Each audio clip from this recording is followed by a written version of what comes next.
right, welcome to a new episode of Piecing It Together, the podcast where we take a look at a new movie and try to figure out what movies inspired it. I'm your host, David Rosen. Again, I don't know, do I say that? Every once in a while I say that at the beginning of an episode, and I'm always like, do I say that at the beginning of episodes? Well, anyway, today on the show we have with us a new co-host joining us. We've got Liz Shannon Miller, a film critic whose work I've read online multiple times, and it's great to have her here on the show. So we are going to be talking about Lulu Wang's The Farewell. It's an A24 film, stars Awkwafina, and it is about a woman whose grandmother is dying, but her family, the customs of her Chinese family are to not tell her that she's dying. They think that it's better for her to just live out her days and for the family to go see her. They've put together a wedding so that way everybody can come and get together and see her in China, but they're not going to tell her that she's actually dying, and they're going to hide all of her test results and everything. And it's actually a really sweet movie. It's a beautiful film, and it really takes you into a totally different culture that you don't really get to see often enough in cinema. So, at least in a movie that's going to be pushed in American theaters, and so it's a really good film. Very highly recommended. If you haven't seen it, it is expanding to more theaters today when this episode goes up. So push pause, go watch it, and then come back and listen to this episode. So before we get into the episode, I want to remind you to make sure you're subscribed to Piecing It Together on your podcast app of choice. You can rate and review us on Apple Podcasts. You can follow us on social media at Piecing Pod. And you can join our Facebook group, Popcorn and Puzzle Pieces, a movie discussion group where we talk about all of these movies. Although lately we've been talking about Hobbs and Shaw more than anything, but we should be talking about The Farewell. Maybe I'll go start a thread in there right now. All right, let's get into the conversation. All right, so we got a new guest with us today. We've got Liz Shannon Miller, a freelance film critic. Liz, thank you so much for being here. Thank you so much for having me. It's a pleasure. Yeah, absolutely. I've seen your work online all over the place. Why don't you tell people a little bit about you before we start getting into the movie and where your work has been? Yeah, basically, I've been writing about film, TV, pop culture, technology, etc. For over 12 years now, professionally, and I, recently just started freelancing full time after 5 years at IndieWire. But since then, I've been published by the AV Club, Variety, Hollywood Reporter, the Daily Beast. I'm honestly, like, I was updating my Muck Rack account, which is the is a site where you can list all the things you do and all the places you've written for, and remembering, oh, that's right, I did run that. I did write that thing that made it into the LA Times, like that sort of stuff. So it's I should do the moral of the story is I should do a better job of tracking what I'm doing. But if you want to check out what I'm doing, like, you can go to LizShannonMiller.com, and that's all my social stuff and whatnot lives there. I can barely keep track of our 77-ish episodes so far. I can only imagine with everything you do. I see you around online and everything, and I know you are you're busy. You're a busy one. I'm less busy than I used to be, but I'm the whole point of I'm very busy trying to get busy, if you will. Yeah, there you go. Half of the freelancing is really two jobs. One job is trying to get the job, and the other job is doing the job. And unfortunately, the first job is a lot harder than the second job. Yeah, so I've heard, absolutely. Well, right on. Well, why don't we get into The Farewell? This is a movie which I've done an intro in the intro of the show already about what exactly it is and all that, but this is a movie that I was very much looking forward to, as I'm kind of a A24 fanboy. I mean, there's lots of us out there, and whenever there's a new one coming, and of course immediately starts getting so much buzz, I'm definitely looking forward to it. And it took a while to get here to Vegas, although from what I understand, it's actually expanding even further once this episode goes up into more theaters. So that's great. I'm glad that more people are going to get to see it, because it's a quite beautiful movie. Yeah, it's been, I feel like I haven't checked the exact box office stats, but I know it had a really strong opening weekend based on its per screen average when it just launched in LA and New York. I think it's been a movie that people are talking about a lot more. I actually took my parents to see it, and they hadn't heard about it, but they both really liked it. Like you said, like it's a really charming film. Yeah, absolutely. Well, why don't we get into some puzzle pieces already? Why don't we jump in with your first one? Sure. And I'm going to say it, and then hopefully I don't get yelled at by anyone. But because there's a very specific reason why I'm bringing up this movie. It's not just because it's also about an Asian family, Mm, but the Joy Luck Club was something hmm. that was when asked to come up with the puzzle pieces idea. Like that was the first thing that came to mind, and not because it's about two Asian families Sure. or about Asian families, but because I there, one of the elements of the farewell, of course, is there's a lot of scenes where the families are eating together. And there's a part of the Joy Luck Club that I've always really liked, which is the part about how, you know, the idea of taking the best portion and, what it says about you as a person at a table within this culture. And so watching everyone serve up the food and like really engage in terms of, you know, like the grandmother insisting that her granddaughter eat, like those, that's what it made me think about, because it's such a clean example. In the Joy Luck Club, it has like a massive significance for one of the characters' storylines, but Hmm. it just in this film, it just reminded me that, like, food is such an important part of culture, every culture, and the Yeah. way watching how people interact over it is fascinating. Absolutely. I think food and family are going to run through a lot of my puzzle pieces as we continue through this thing. But yeah, the Joy Luck Club, absolutely. I don't think anybody should yell at us. I think it's a pretty clear connection Yeah. that, especially the family element. I actually, I had asked my fiance, I was like, what other movies can we think of with like a really cute little old lady at the center? And she said, "How about the Joy Luck Club? Is that Mhm. too obvious?" And I was like, "No, like absolutely, that belongs on our overall list of puzzle pieces, I think." And it wasn't on mine, Oh, cool.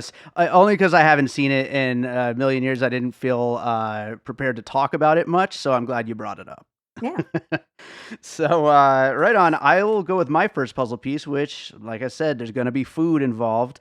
And that is My Big Fat Greek Wedding, Oh, um, which is another movie that, brings us into not only a wedding, but I mean, I was so hungry during this movie. There's just so much food on display, and it's like, and it's just, it's family, it's food, it's, the things that, and it almost sounds a little cliche, but like the things that really do truly matter, and the movie's reminding you about those things that truly matter is that, those good times with family, and those great experiences that bring family together, and food, lots and lots yeah. of food. I actually don't remember. I've only seen my Big Fat Greek Wedding like once, but I don't Mhm. remember it having a lot of long food scenes. I don't think it was as much as this, but it's certainly, I just love that food so much that it just stuck with me or something. Gotcha. Yeah, yeah, absolutely. But, yeah, I definitely, I love that food so much. Good to know. Uh, Yeah.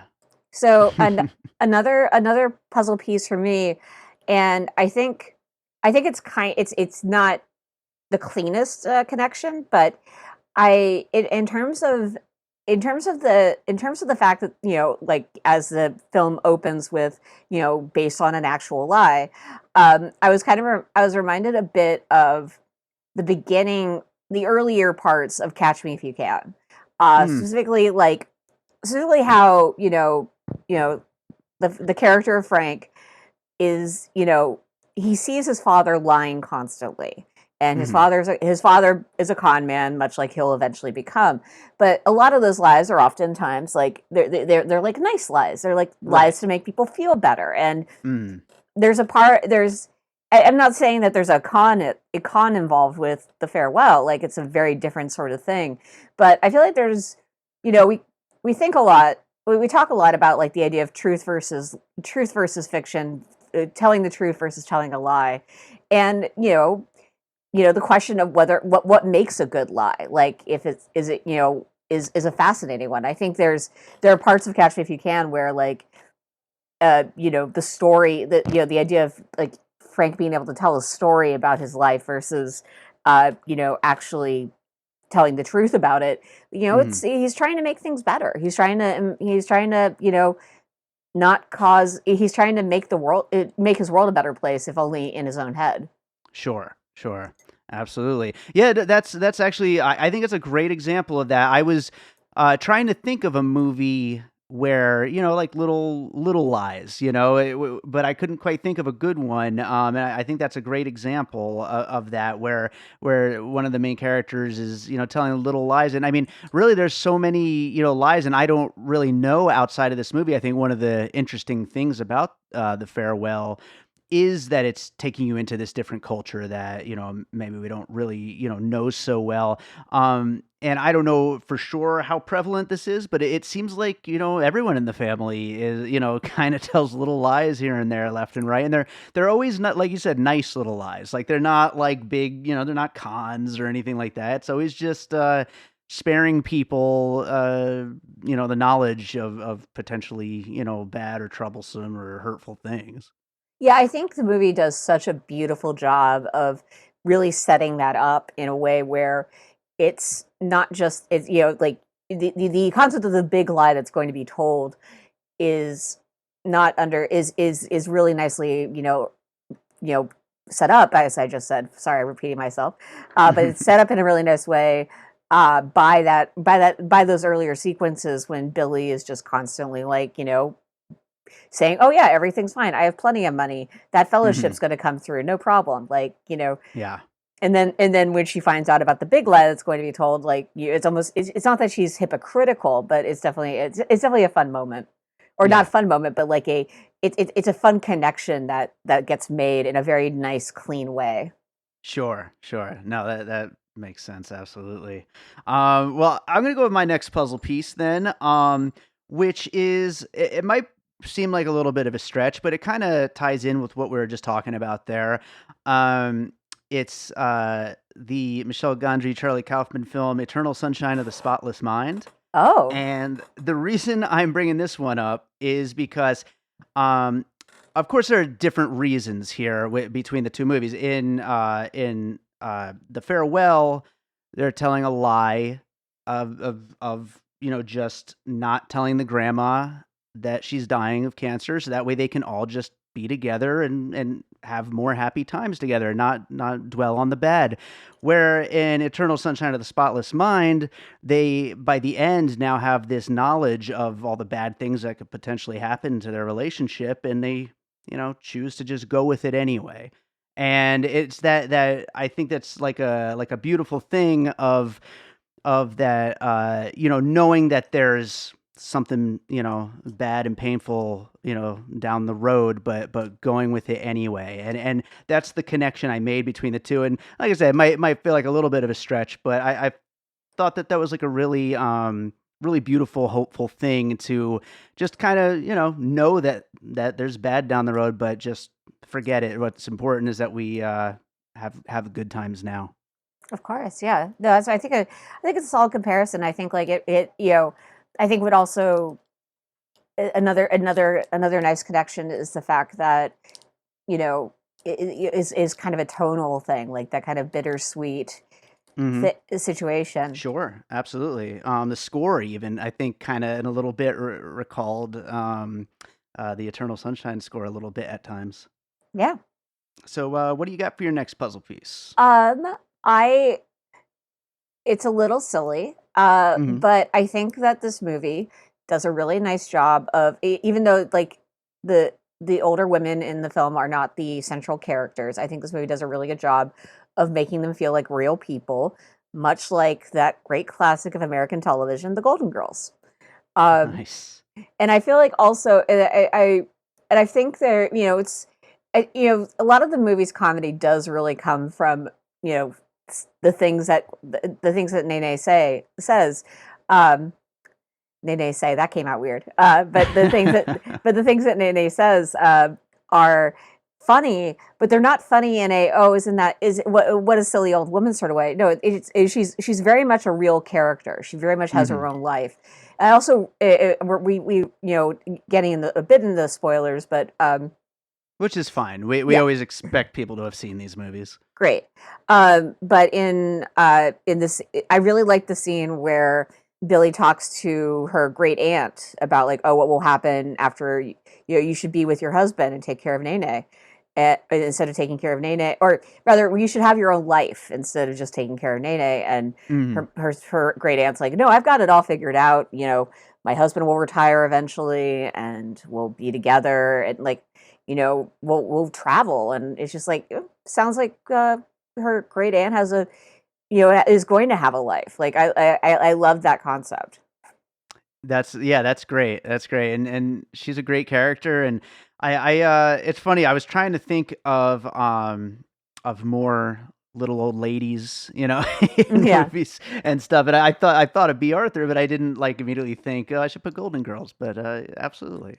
Well, another thing you could potentially, it's like, maybe the sequel to The Farewell is the the Farewell's version of this is the Farewell's version of the Best Exotic Marigold Hotel. Yeah, right. Like Nene and her sister go traveling the world, go to India and have a fun time. That sounds like a blast. Yeah. So what do you have next?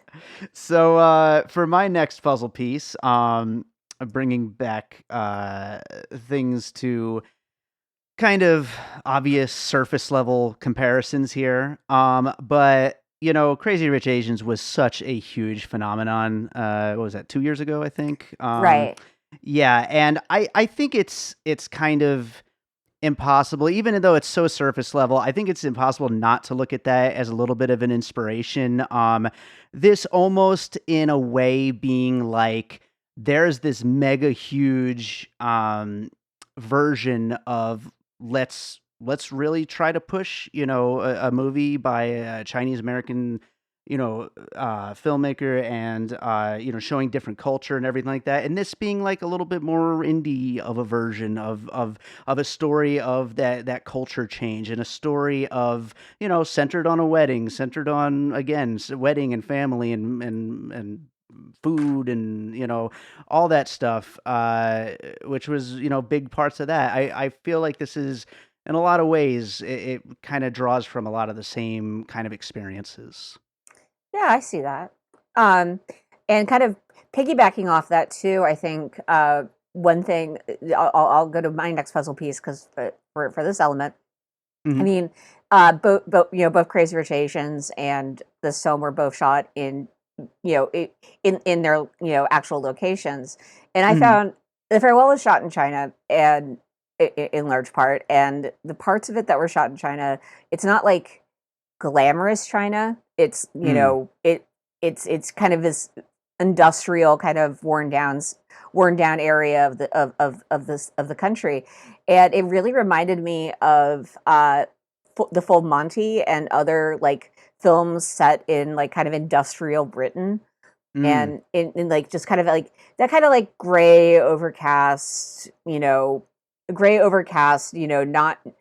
meant to be beautified, just kind of like real location. Sure. I thought of Wild Rose from earlier this year. Oh yeah. Kind of had that kind of a vibe going for it as well.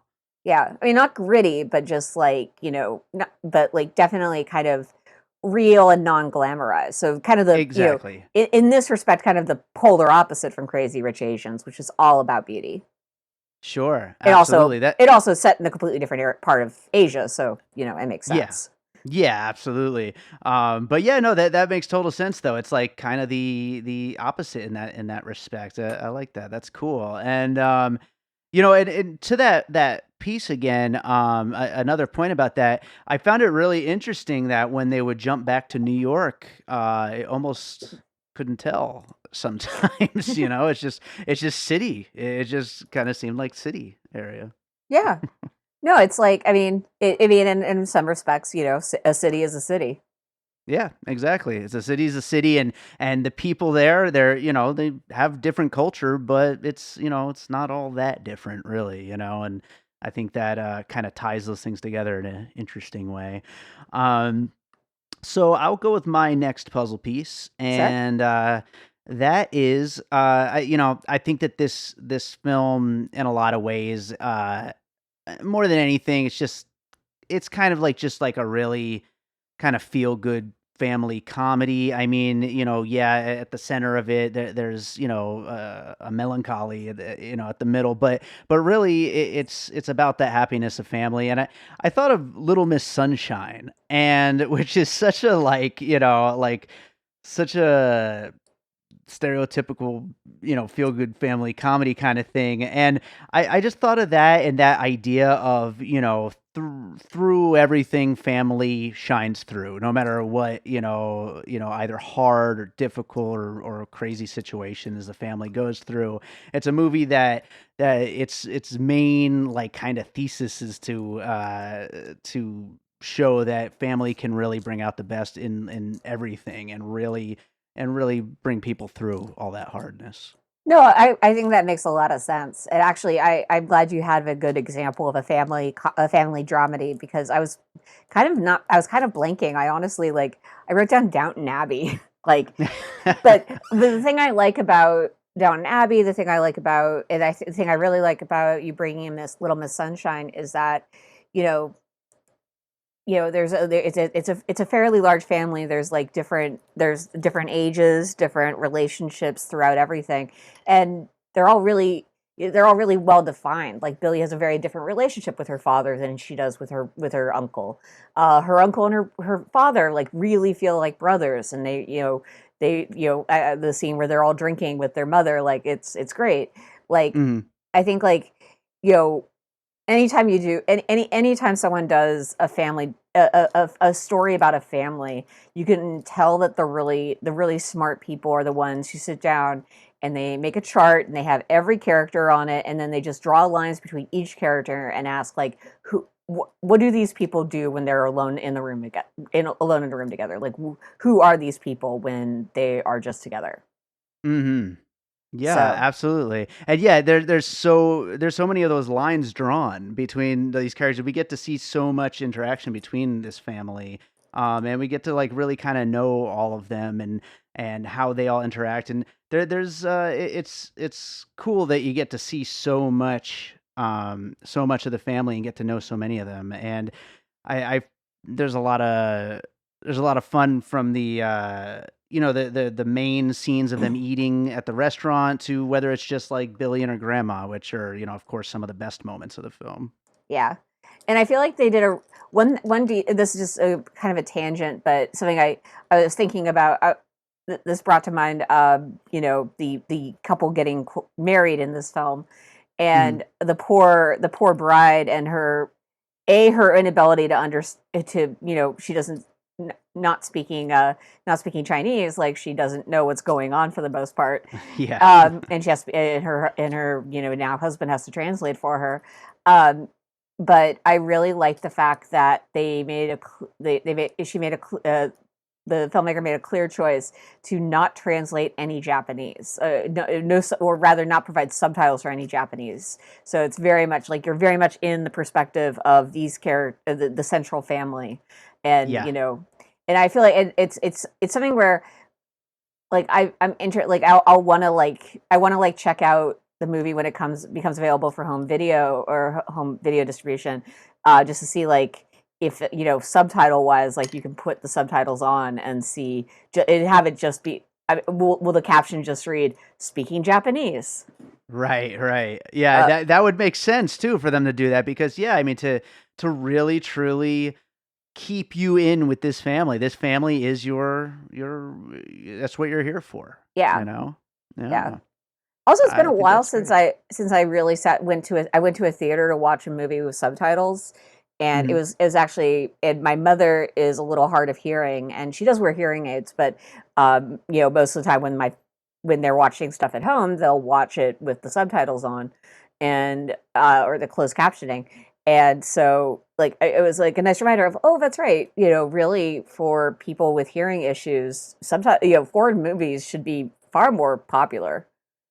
Oh yeah, sure. That works. I mean, honestly, I've gotten to the point. I mean, I'm only 38, but I've gotten to the point where I watch movies at home with subtitles all the time. I mean, it just makes life so much easier, you know? Well, also like sometimes it's like really worth doing just because it depends on who's doing it, but you can get like additional insight. Like something I've never done but really want to do at some point is rewatch Twin Peaks: The Return, Mm. because this is something again my parents pointed out because they watch everything with subtitles and they watch the whole season, and apparently like in just like the closed captioning may have actually full on been written by David Lynch because it is full of details about what you're actually hearing when he's doing like whatever crazy stuff he's doing.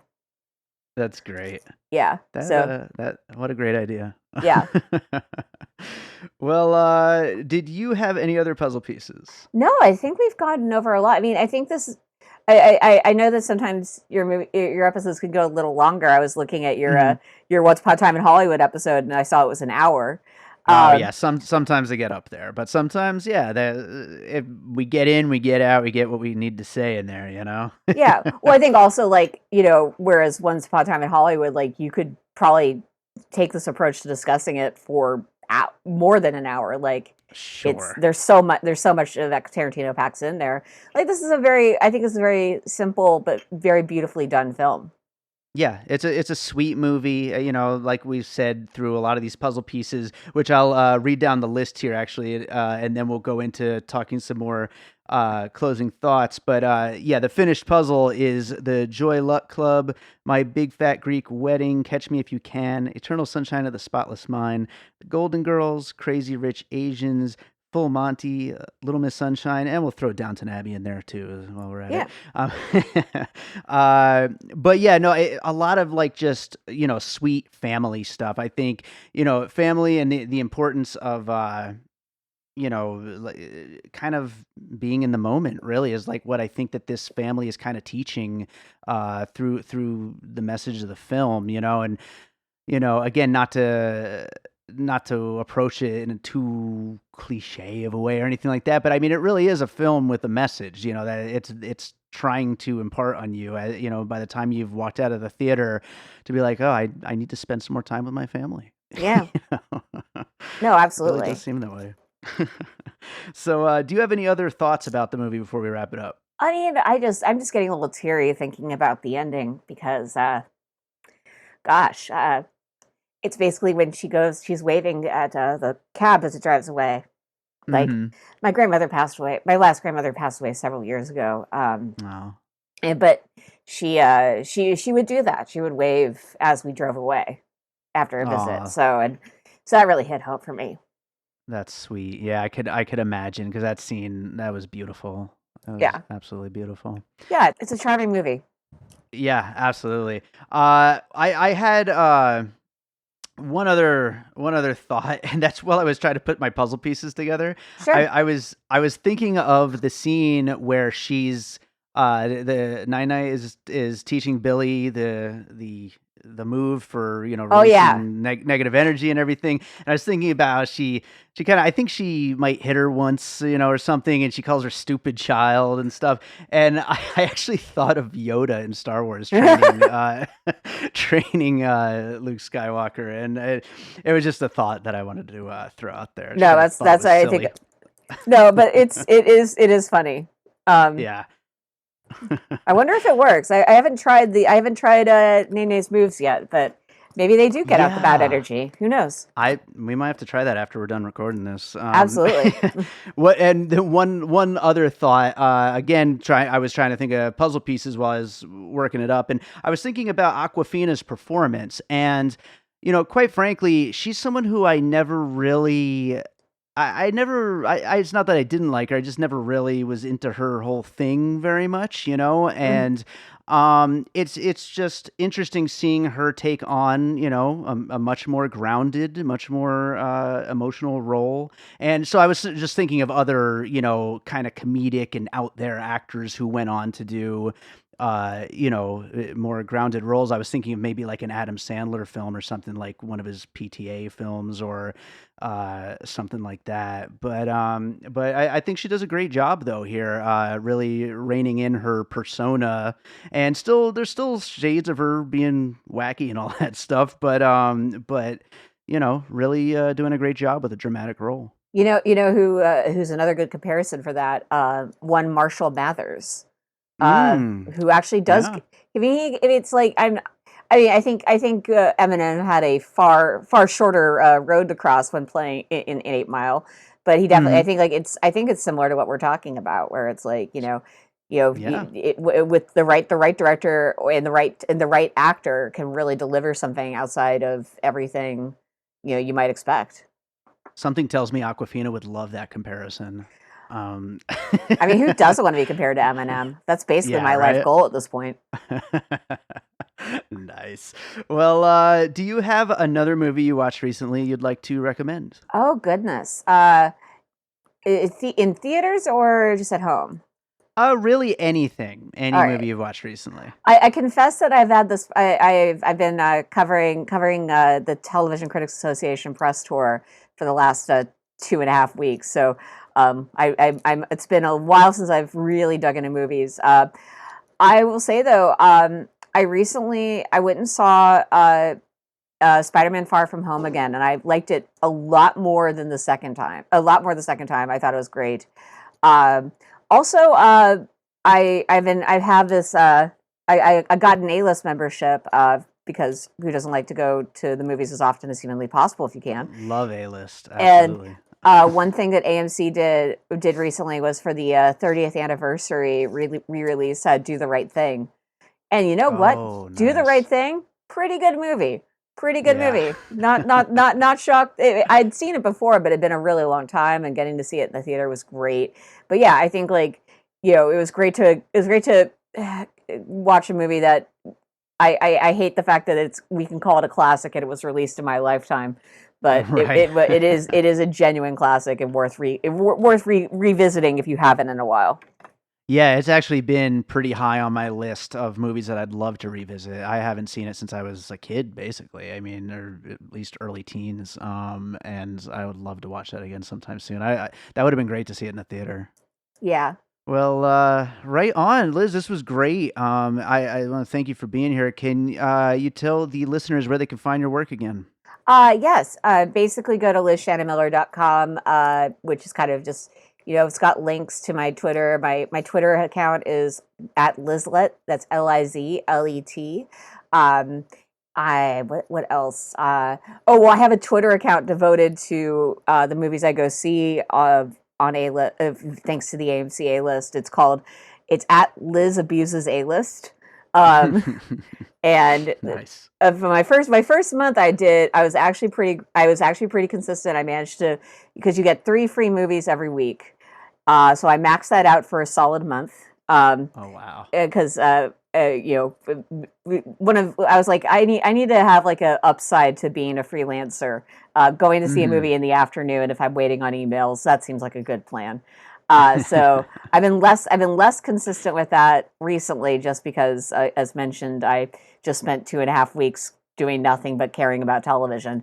Uh, Sure. but now I'm looking forward to recommitting to my goal to make sure that I'm taking AMC for as much as I can for my $23 a month. That is a great plan. I haven't made it past 10 yet so far in a month, but I mean, at least this year. Hey, 10's But not bad. it's respectable, right? Yeah, it's very I do my respectable. best. Like it's a good solid average.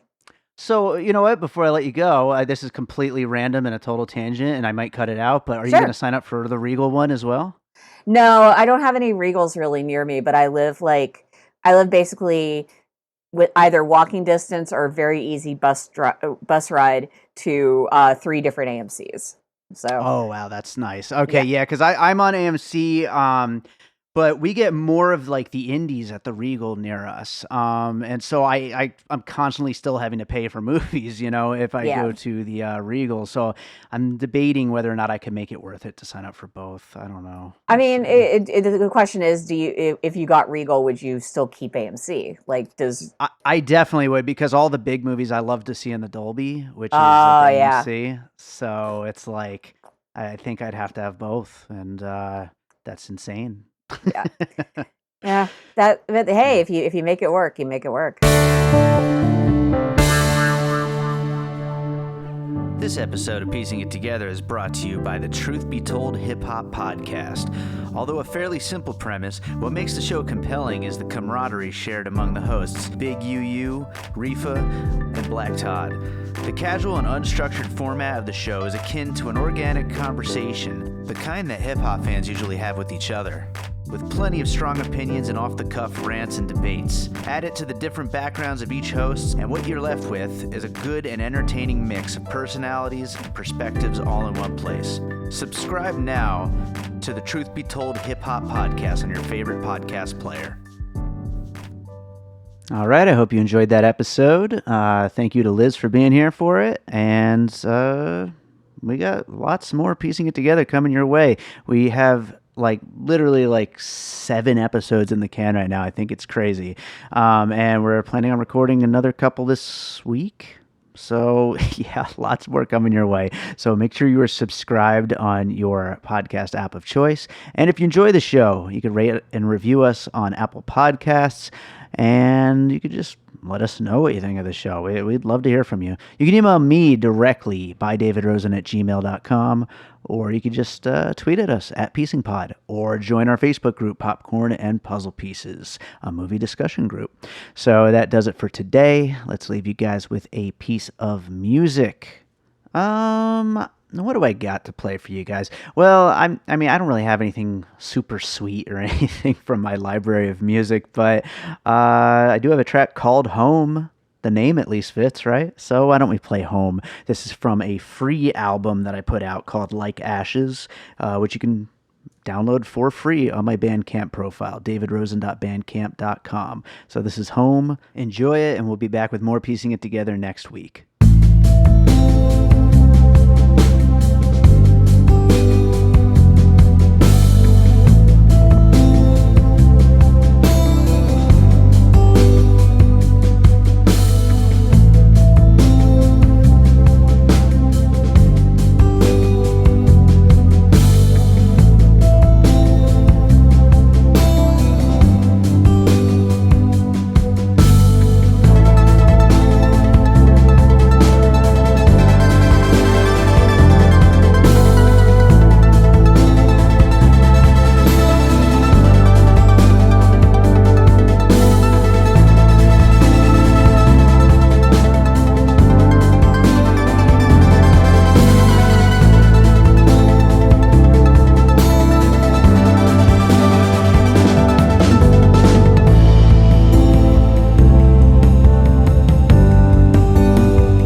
and all points west.